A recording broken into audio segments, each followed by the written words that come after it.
Welcome to another Matthumanpizza video. In this video, we're going to be pouring gasoline / oil into a weed eater. It has a mixture of something parts gas and something part oil, and that's the proper ratio for a weed eater.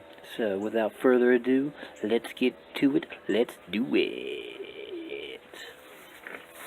Alright, first, you open the lid up, and the second thing you do is you pour. You pour that fuel in, and you gotta just push in the pour button and then push that thing down, whatever.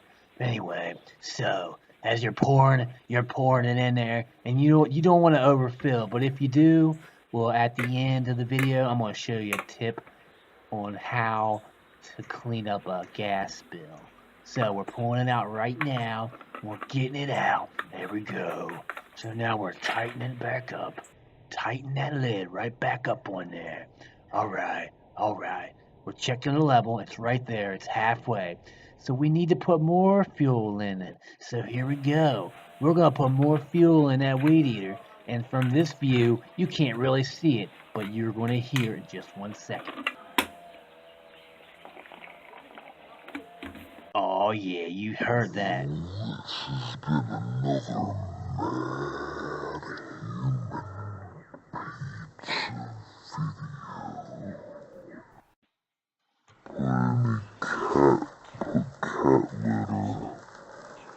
what you spilled and make sure there's no poop in the cat litter, because this came straight out of the cat box.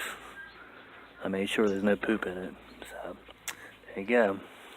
Clean your gas spills and oil spills with cat litter.